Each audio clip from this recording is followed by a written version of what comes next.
Hello everyone, this is my really quick tutorial on how to play Radioactive by Imagine Dragons. Cool song, it's really pretty simple once you kind of get the hang of it. You'll want to start slow and slowly build your speed up to the original recording. When you think you're at that point where you can play at the speed of the recording, I encourage you to do so. Check out my playback video where I play along with the song, and you can join me as well and we'll work together to play through the song. But for now, I gotta show you how it goes. Okay, so let's dive right in. Hopefully, at this point, you're familiar with what a power chord is.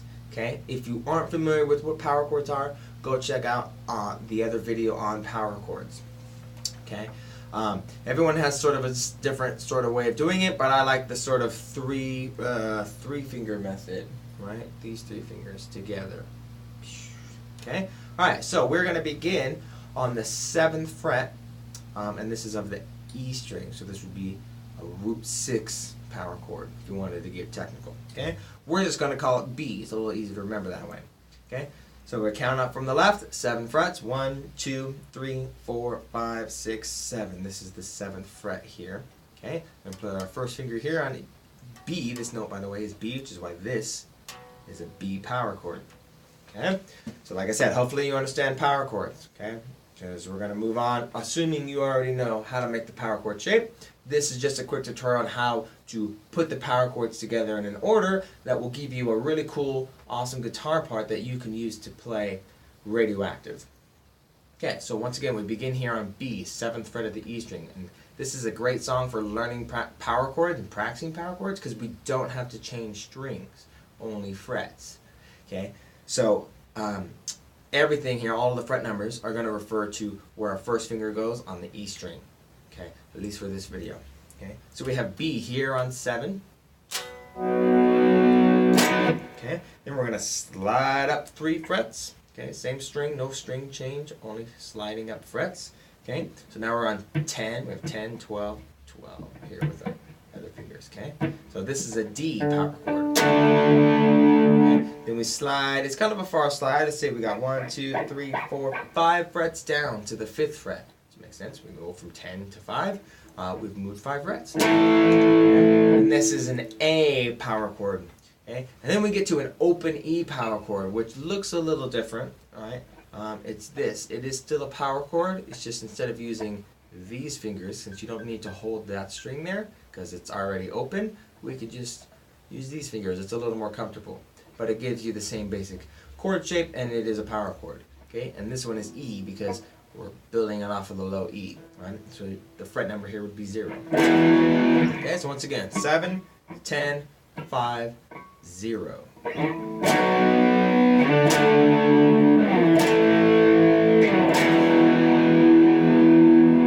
Okay. Now, as far as the rhythm goes, it's really sort of up to you. You can play fast.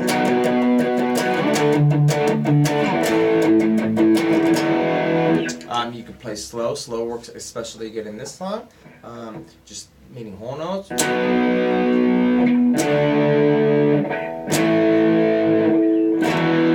That's fine. However, I encourage you to mix it up. Use your heart and soul. Right? Play the music inside you. There's no wrong or right way as long as your chord changes are in time. How you sort of divide up the chords with your strum, it's not going to matter too much, okay? Just have fun with it. Try fast, try slow, try something in between.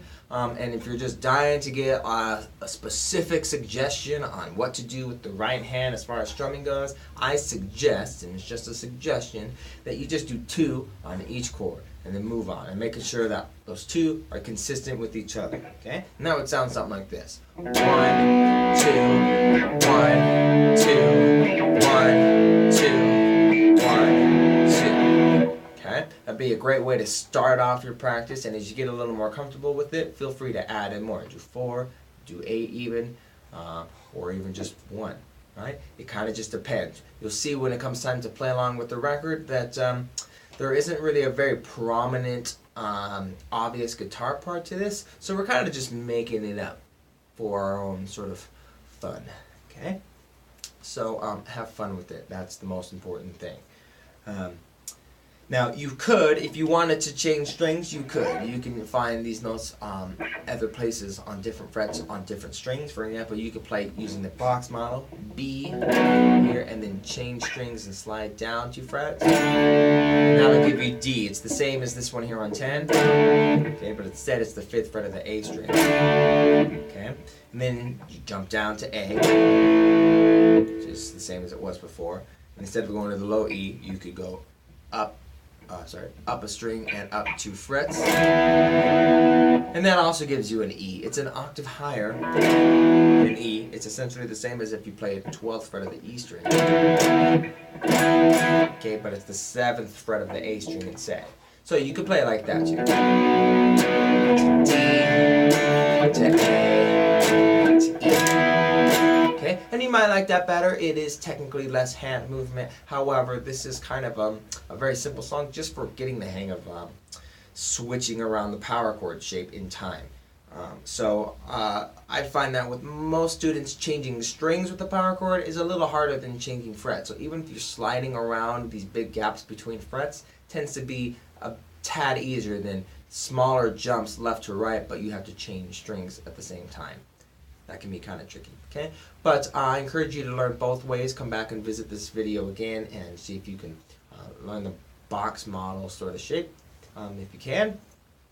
It's really cool. In fact, if I were just going to play this for myself, that's probably what I would do. But again, this is a simplified, easy version, just for kind of having fun and getting the hang of some power chords. And that's it. There are no other sections. I mean, there are different sections to the songs. There's verses and choruses, but on the guitar, they're all essentially identical. A good musician will try and find clever ways of making them not sound identical using dynamics. So that's a good way of sort of deciding, am I going to play 2 times on each chord, 4 times, am I going to do palm mutes, do I want to play loud, do I want to play soft? All that stuff kind of comes together to make the same 4 chords in a row sound like you're playing different parts. But again, that's a little bit more advanced stuff. For now, all you really have to do is just play in time with the song and just get the hang of playing those 4 chords in a loop. B, D, A, E, 7, 10, 5, 0. Okay? And that's essentially it. I feel it in my bones, who make my systems go. Welcome to the new age, to the new age. Welcome to the new age, to the new age. Whoa, whoa, oh, whoa, whoa, oh. Radioactive, radioactive. Whoa, whoa, oh, whoa, whoa. I'm radioactive, radioactive. Alright guys, have fun with this one. Don't stress it too hard, and don't be afraid to shoot me a line or write me a comment or something if you have any kind of questions or anything like that. I'm always happy to help. Okay, I want you to have fun. Alright, enjoy. Thanks.